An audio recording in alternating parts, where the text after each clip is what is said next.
आज हम आपके सामने महामुनि हरिकेशी बल की कथा का तीसरा भाग लेकर के प्रस्तुत है। हरिकेशी बल मुनि की कथा के अनेक शिक्षाएं हैं और उनमें से एक प्रमुख शिक्षा है, जीवन में जाति का मूल्य उतना नहीं है जितना गुणों का मूल्य होता है। मेरे जीवन में यदि सद्गुण हैं तो मैं किसी भी जाति में पैदा हो जाऊं, मेरा गौरव बढ़ेगा, मेरे कुल का गौरव बढ़ेगा। किंतु मेरे जीवन में कोई सद्गुण न हो और मैं ऊंचे से ऊंचे घराने में जन्म क्यों न ले लूं, उससे न मैं अपना भला कर पाऊंगा न मैं दूसरों का भला कर सकता हूं। ऐसी ही शिक्षा हरिकेशी बल मुनि के चरित्र में कदम कदम पर हमारे को प्राप्त हो जाती है। हरिकेशी बल मुनि ने तपस्या के द्वारा, ज्ञान के द्वारा, साधना के द्वारा अपने जीवन को उत्तुंग शिखर के समान ऊंचा उठा लिया था। संभवतः इसीलिए तीर्थंकर प्रभु महावीर ने भी अपने अंतिम वचनों में हरिकेशी बल मुनि का उल्लेख किया, जनता को उनका प्रवचन सुनाया और बड़े प्यारे शब्दों में उन्होंने हरिकेशी बल मुनि का परिचय दिया। प्रभु महावीर कहते हैं, सोवाग कुल संभुवो गुणोत्तर धरो मुनि, हरियस बलो नाम आसे भिखुजी इंद्रियो। वो कहते हैं, सौपाक कुल में जन्म लेने के बावजूद गुणोत्तर धरो मुनि, उत्तम उत्तम गुणों को अपने जीवन में धारण करके, ज्ञान से परिपूर्ण होकर के, साधना से परिपूर्ण होकर के हरिकेशी बल मुनि ने जितेंद्रिय अवस्था को उपलब्ध कर लिया था। वो इंद्रियों के ऊपर विजयी हो गए थे। जो व्यक्ति अपने इंद्रियों पर अपना अंकुश लगाने में समर्थ हो गया, उसको दुनिया में कोई दुखी नहीं कर सकता, कोई परेशान नहीं कर सकता। आगे भी प्रभु कहते हैं, मण गुत्तो वय गुत्तो काय गुत्तो जी इंद्रियो, बिखठा बंभ इज्जमी जन्ना वाड़म उवठियो। प्रभु कहते हैं, हरिकेशी बल मुनि अपने मन के ऊपर अपना कंट्रोल करने वाले, अपने वाणी के स्वामी और अपने शरीर के ऊपर भी अपना पूरा का पूरा अनुशासन करने वाले ऐसे महामुनि थे। ऐसे महामुनि जो महीने महीने की तपस्या कर डालते हैं और ऐसी अद्भुत तपस्या कि उनकी तपस्या से प्रभावित होकर के यक्ष अपने मित्रों के साथ, अपने संबंधियों के साथ उनकी सेवा में रहता है। ऐसे हरिकेशी बल मुनि वाराणसी नगरी के राज पुरोहित रुद्रदेव के द्वारा आयोजित उस शाल यज्ञशाला में भिक्षा के लिए पहुंच गए। जिस समय भिक्षा के लिए आते हुए उन मुनि को देखा, गुणों से तो अत्यंत श्रेष्ठ उनका जीवन था, किंतु मैं पहले ही बता चुका हूं, रूप से, रंग से और शरीर के सौंदर्य की दृष्टि से वो बिल्कुल विपन्न थे। उनके पास विभत्स रूप था, डरावना रूप था, बेढंगा और बेडौल शरीर था। ऐसा शरीर था जिसको वो खत्म करना चाहते थे, किंतु सद्गुरु की कृपा हुई, महापुरुष की कृपा हुई। आज उसी शरीर में वो देवताओं के द्वारा पूज्य बन करके विचरण कर रहे हैं। और संसार के साधारण लोग तो बाहरी रूप रंग को ही देख सकते हैं। लोग उसी को देखते और उसी को देख करके मूल्यांकन करते। जिस व्यक्ति के पास भीतर देखने की दृष्टि होगी, वही भीतर के जीवन का मूल्यांकन कर पाएगा। महीने भर की कठिन तपस्या का पार न करने के लिए महामुनि हरिकेशी उस रुद्रदेव पुरोहित के द्वारा आयोजित उस विशाल यज्ञ मंडप में आ रहे थे। उस यज्ञ मंडप में सम्मिलित होने के लिए अनेक विद्वान, पंडित, विद्यार्थी, आचार्य आदि आदि सम्मिलित हुए थे। उन लोगों की नजर पड़ी मार्ग से आते हुए हरिकेशी बल मुनि के रूप रंग पर। और जैसा कि मैं पहले ही बता चुका हूं, देखने में अत्यंत डरावना उनका रूप था। तपस्या से शुष्क उनका शरीर था, जिससे और भी डरावना रूप बन गया था। ऐसे रूपधारी उस मुनि को आते हुए देखकर वहां पर एकत्रित अनेक लोग वो मन में विचार करते हैं, तंपासे ऊणम ए जंतम तवेणा परिसोसियम पंतो वही उवगरणम उवहसन्ति अनार्या। वे जितने भी अनार्य लोग थे, अनार्य का मतलब जो दूसरे व्यक्ति की निंदा करे, तिरस्कार करे, दूसरे को निम्न कुल का समझे, ऐसा प्रत्येक व्यक्ति अनार्य है। और ऐसे लोग उस तपस्या से परिशोषित बने हुए शरीर को धारण करने वाले, विकराल रूप धारण किए हुए उस मुनि को आते हुए देखकर मन ही मन अपमान करने लगे, उनके प्रति घृणा से भर जाने लगे। तपस्या से तपा हुआ शुष्क शरीर था, अत्यंत कम वस्त्र उनके शरीर पर थे, और वो वस्त्र भी मात्र चिथड़े के रूप में रहे होंगे। ऐसे विचित्र प्रकार के रूप धारी उस मुनि को आते हुए देखकर वो लोग आपस में बात करने लगे। कयरे आगच्छ इति तरुवे काले विकराले फोकनासे ओम चलाय पंसु पिसाय भूये शंकर दूसम परिहरिय कंठे। देखो, कयरे आगच्छ दित्तरुवे, अरे ये बड़ा विचित्र रूप वाला, काला, विकराल और विवत्स रूप को धारण करने वाला, एकदम मोटी बेढंगी नाक वाला और एकदम अल्प वस्त्र को जिसने धारण कर रखा है, वो भी मलिन वस्त्र हैं, बिल्कुल चीथड़े की तरह वस्त्र धारण कर रखे हैं। और पंसु पिसाय भूया, धूल मिट्टी से धूल धूसरित इसका शरीर देखने से ऐसा लगता है जैसे पिशाच की तरह हो। ये पिशाच जैसा व्यक्ति कौन है? और शंकर दूसम परिहरिय कंठे, जिसने मानव की कचरे के ढेर में फेंका हुआ कपड़ा उठा करके अपने कंठ में डाल लिया हो, ऐसा विचित्र रूप वाला पिशाच नुमा ये व्यक्ति कौन है और यहाँ हमारे यज्ञशाला की ओर क्यों आ रहा है?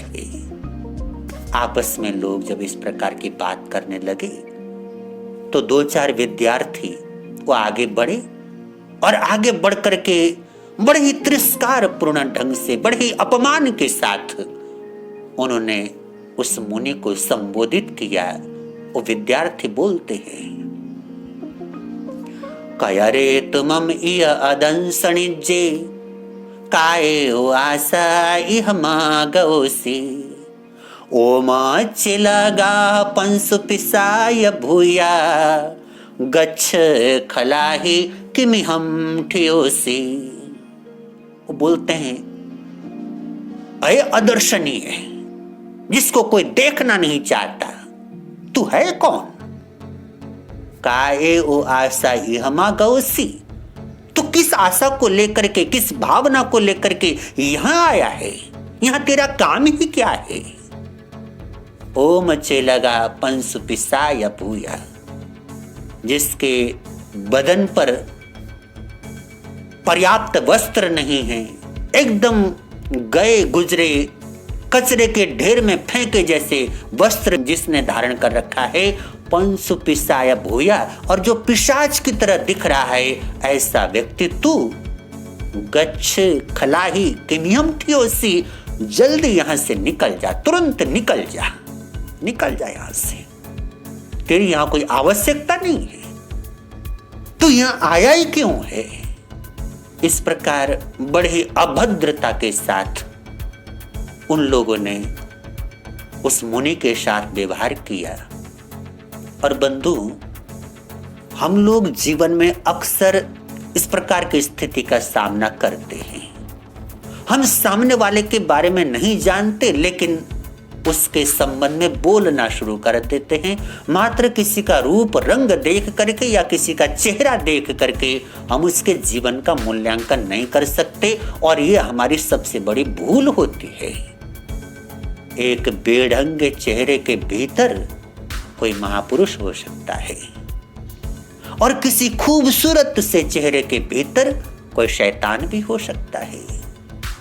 चेहरा देख करके कभी किसी की आत्मा का मूल्यांकन, कभी किसी के भीतर जगत का मूल्यांकन नहीं करना चाहिए। या तो पहले आप ऐसी विद्या हासिल करें, ऐसा ज्ञान हासिल करें कि आप सामने वाले के अंतस्तल को देख सकें, पहचान सकें, और वो केवल परमात्मा है, वो केवल सद्गुरु है।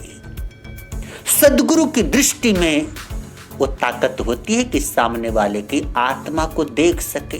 परमात्मा की दृष्टि में ताकत होती है कि सामने वाले की आत्मा को देख सके। हम लोग तो मात्र शरीर का रूप रंग ही देख पाते हैं, इसलिए केवल चेहरे को देख करके किसी के लिए भी कोई धारणा नहीं बनानी चाहिए।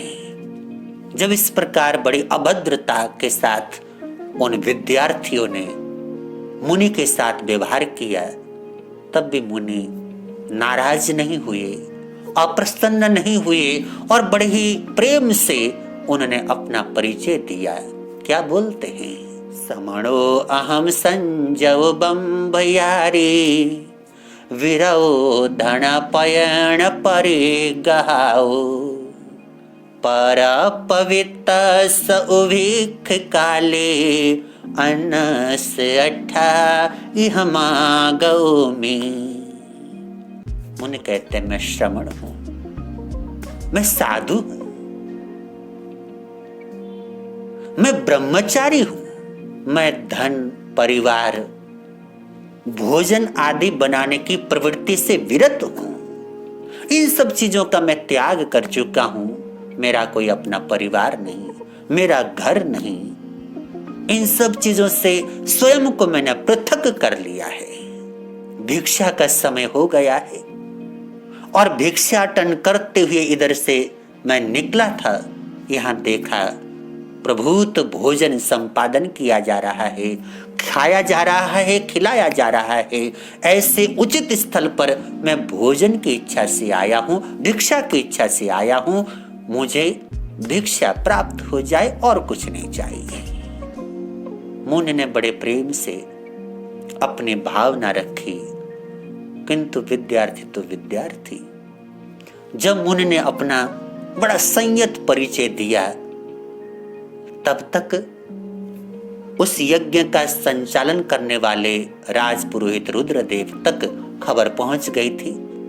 रुद्रदेव भी वहां पर आ गया और पूछा ताछा जब बात मालूम पड़ी, तो बड़े तिरस्कार के साथ में रुद्रदेव बोलता है, हे भिक्षुक, ये जो भोजन है ये मात्र हमारे जैसे पुरोहितों के लिए है, हमारे जैसे उच्च कुलीन लोगों के लिए है।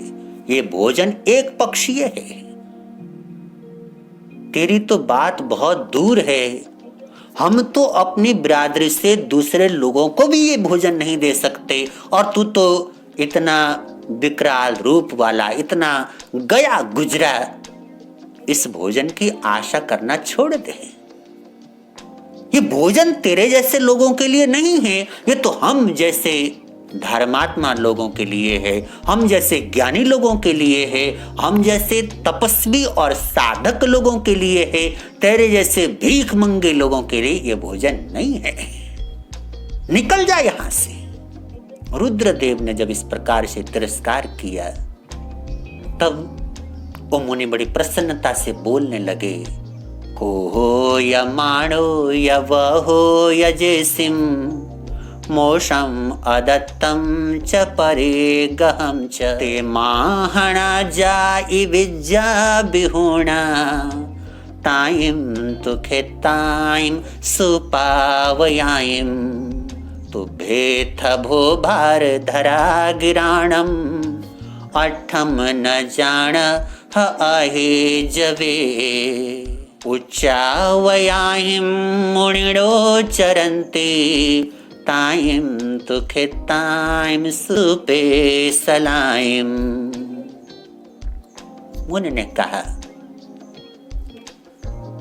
जो व्यक्ति क्रोध से, अभिमान से, हिंसा से भरा हुआ है, जो मिथ्या भाषण करता है, जिसका मन परिग्रह से ग्रसित बना हुआ है, ऐसा प्रत्येक व्यक्ति जाति और विद्या से विहीन है।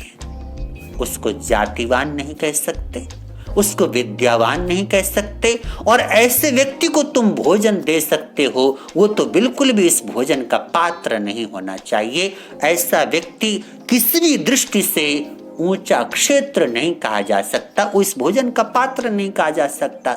और जब वो इस भोजन का पात्र है तो मेरे जैसे मुनि को भोजन देने में तुम्हें आपत्ति क्या है? तुभ्यथ वो भार धरा ग्राणम। इससे तो सीधा सीधा यही मालूम पड़ता है कि आप लोग केवल वेद को पढ़ करके उसका भार ही अपने सिर पर लादे हुए हैं, उसका अर्थ नहीं जानते। अगर वेद का अर्थ जानते होते, शास्त्रों का अर्थ जानते होते, तो मेरा अपमान न करते और मुझे भोजन देने से मना भी न करते। जिन लोगों ने आपको पढ़ाया है, जिन लोगों ने आपको सिखाया है, स्पष्ट हो रहा है कि उन लोगों ने आपको सही विद्या नहीं दी, ज्ञान का सही अर्थ नहीं बताया, साधना का सही अर्थ नहीं बताया। ये जो जाति है, ये जो अभिमान है, ये हमारा नुकसान ही करता है, कहीं हमें लाभ नहीं पहुंचाता। हरिकेशी बल मुनि उस अवस्था को पहले भोग चुके थे। वो पिछले जन्म में जान चुके थे कि किस वजह से मेरा पतन हुआ, और हो न हो यहाँ पर इन लोगों की भी वैसी अवस्था देख करके ये लोग पतनता के गर्त में न जाएं, इस करुणा भाव से वो यहाँ पर भिक्षा के बहाने इन सब लोगों को एक धर्म का मैसेज देने के लिए आए थे। वरना जिस मुनि की सेवा में स्वयं देवता हो, उसको क्या भिक्षा की कमी हो सकती है? वो क्या मात्र भिक्षा के लिए लोगों की ऐसी प्रताड़ना सुनेगा, लोगों का ऐसा तिरस्कार झेलेगा? कथमपि संभव नहीं है। उनके भीतर में एक ही तमन्ना थी कि जिस गलती को मैंने किया, ये लोग उसी गलत रास्ते पर हैं, मैं कैसे इनको सुधारूं, इनका रास्ता सही करूं, इन लोगों को सही बोध कैसे दूं। केवल उनको बोध देने की करुणा भाव से वो महामुनि वहां पर उपस्थित हुए थे। मुनि के ऐसे वचनों को सुन करके पुरोहित रुद्रदेव तो अत्यंत रुष्ट हुआ, एकदम नाराज होकर के बोल पड़ा, अज्झावयाणं पडिकुल भासी पभाससि किन्नु सगासि अम्हे अवीययं विणस्सौ अन्नपाणं नयनं दाहामुत्तमं नियंठा। अध्यापकों के, आचार्यों के खिलाफ बोलने वाला तू होता कौन है? हमारे आचार्यों के खिलाफ बोलता है और हमसे भिक्षा चाहता है। भले ये भोजन नष्ट हो जाए, इसे नाली में बहाना पड़ जाए, हमें वो मंजूर है, लेकिन तेरे जैसे व्यक्ति को ये भोजन नहीं दिया जाएगा, तुझे कुछ नहीं मिलेगा, निकल जा यहाँ से। रुद्रदेव पुरोहित के इस प्रकार से तिरस्कृत करने के बावजूद जब मुनि वहां से नहीं गए, तब रुद्रदेव ने अपने युवा विद्यार्थियों को बुलाया। जितने भी युवक लोग थे उनका आह्वान किया कि आओ इस मुनि को पकड़ो और इसको मारो और यहां से निकालो। आचार्य का आदेश होना था। युवक लोग आगे बढ़े, किसी ने हाथ में डंडा लिया, किसी ने पत्थर उठाए, किसी ने मुक्के कस लिए और मुनि के ऊपर टूट पड़े। जिस समय इस प्रकार से मुनि का अपमान किया जा रहा था, ठीक उसी समय यज्ञशाला में रुद्रदेव पुरोहित की नई नवेली पत्नी भद्रा का आगमन हो गया। और जैसे शोर शराबा सुन करके भद्रा आगे आई और आकर के उसने देखा कि मामला क्या है, तो देखा यहाँ पर सामने वही मुनि खड़े हैं जिस मुनि का अपमान करने के कारण उसकी अत्यंत दुर्गति हो गई थी। भद्रा आगे बढ़ी, अपने पति को समझाने लगी कि रोकिए इनको। बोला क्यों? बोले आप नहीं जानते ये मुनि कौन है? बोले कौन है? उस समय भद्रा कहती है कि यक्ष के द्वारा मेरे पिताजी को प्रेरित किए जाने के बाद जब मेरे पिताजी मुझे इनको देने के लिए तैयार हुए और जाकर के याचना करी कि मेरी पुत्री को आप स्वीकार करो, ऐसी अवस्था में भी मुझे ठुकराने वाले, मुझे त्यागने वाले ये वही महामुनि हैं जिन्होंने मन से भी मेरी इच्छा नहीं करी, मन से भी मुझे नहीं चाहा, मुझे त्यागने वाले ये महामुनि हैं। देवाभियोगेन निवोयेणं दिन्ना मुरन्ना मनसा न जाया नरेंद देवेंद अभिवंदियेणं जेणं मेवंता इसिना सएसो। ये वो ऋषि है जो देवताओं के द्वारा, नरेंद्रों के द्वारा अभिवंदित हैं, और ऐसा ऋषि है जिसने मुझे त्याग दिया है। रुद्रदेव के लिए तो बड़े आश्चर्य की ये बात थी। वो तो समझता था कि मेरी काबिलियत के कारण राजा ने मेरे साथ भद्रा का विवाह किया है, किंतु उसको आज मालूम पड़ा उसकी काबिलियत के कारण नहीं, ये तो ऋषि के द्वारा त्यागी हुई होने के कारण रुद्रदेव को भद्रा प्राप्त हुई थी।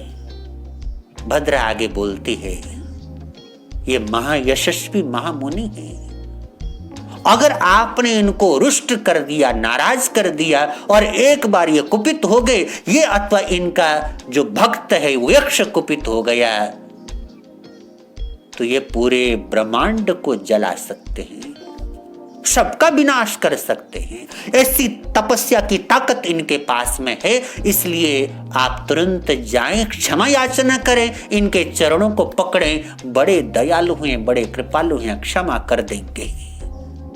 रुद्रदेव समझ नहीं पा रहा था कि मामला क्या है। क्रोध इतना आया हुआ था, उस मुनि का इतना अपमान कर चुका था, विद्यार्थियों को आदेश दे चुका था, कैसे उनको रोक के पत्नी की बात सुने कि अपने मन की बात सुने। उसी उधेड़ बुन में रुद्रदेव लगा हुआ था कि तब तक वो विद्यार्थी जाकर के मुनि के ऊपर प्रहार करना शुरू कर चुके थे, और जैसे ही उन्होंने प्रहार करना शुरू किया, तुरंत मुनि की सेवा करने वाला यक्ष आकाश में स्थित होकर के उन मुनि के ऊपर प्रहार करने के लिए आते हुए उन विद्यार्थियों के शरीर के साथ इस प्रकार का व्यवहार यक्ष ने किया, सबके मुख को पीठ की तरफ कर दिया, सबके हाथ पैर मरोड़ दिए, बुरी तरह से उनकी गत बना डाली।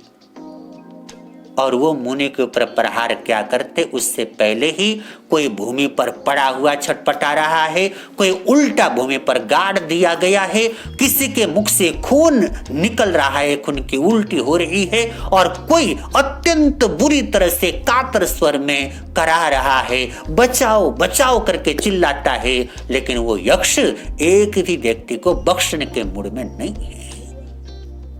लोगों के लिए बड़े आश्चर्य की बात हो गई, ये क्या हो गया?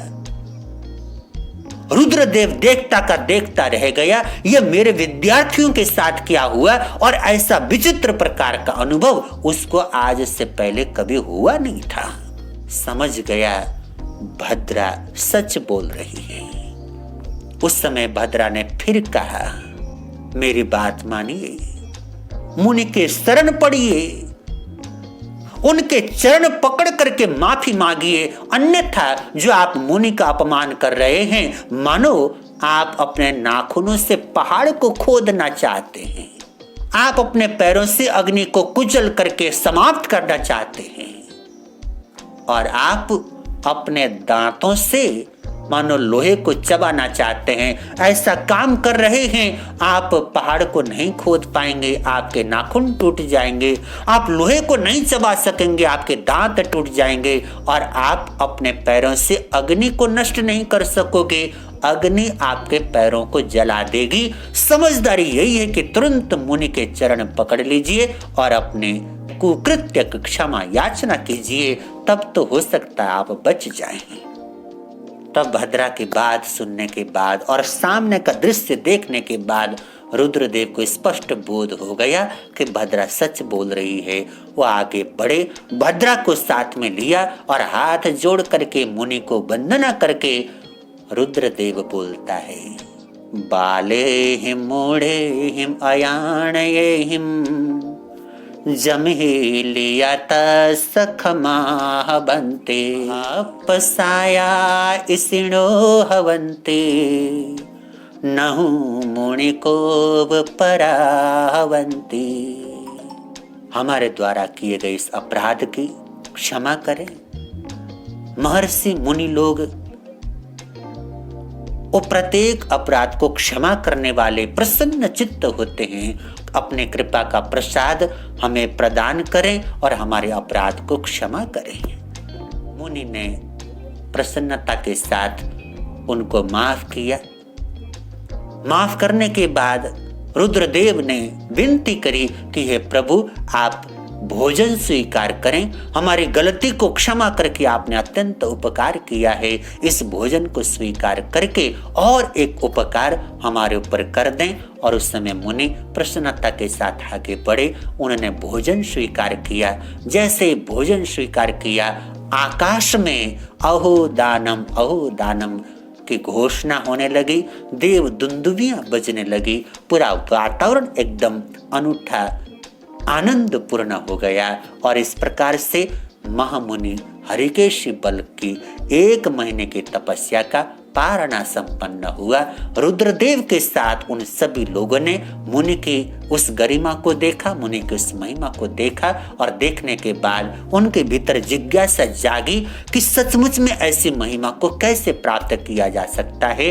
कहाँ हम लोग भूल कर रहे थे, हमने जो पढ़ा है उसमें कहाँ कमी रह गई थी। इस प्रकार की जिज्ञासा रुद्रदेव के भीतर प्रकट हुई और उसके बाद उसने अपनी प्रत्येक जिज्ञासा का समाधान हरिकेशी बल मुनि से प्राप्त किया, अपने जीवन को धन्य बनाया और उन सब विद्यार्थियों के जीवन को प्रशस्त करने की प्रेरणा दे करके महामुनि हरिकेशी बल वहां से निकल गए। इस कथा को सुनाने के बाद तीर्थंकर प्रभु महावीर स्वामी ने कहा था, सखम खुदी सई तवो विशेषो न दिसई जाई विशेष कोई सुवाग पुत्तस हरियेस साहू जसे रिसाएड महानु भागा।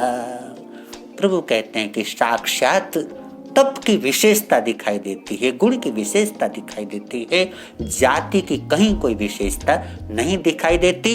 अगर जाति की विशेषता दिखाई देती होती तो स्वपाक कुल में जन्म लेने वाले स्वपाक पुत्र हरिकेशी बल की ये महिमा न हो पाती, वो देवताओं के द्वारा इस प्रकार से वंदित अभिनंदित न हो पाते। तो सचमुच में जीवन में गुणों की विशेषता है, तपस्या की विशेषता है। हम भी तपस्या के मार्ग पर चलें, गुण के सद्गुण के मार्ग पर चलें, अपने जीवन को सद्गुणों से भरने का प्रयास करें, हमारा भी कल्याण होगा। इतने प्रेम से मेरे शब्दों को सुना उसके लिए कृतज्ञ हूँ। आप सबके भीतर में विराजमान पवित्र परमात्मा रूपी आत्मा को मेरे कोटि कोटि नमन। जय गुरुदेव।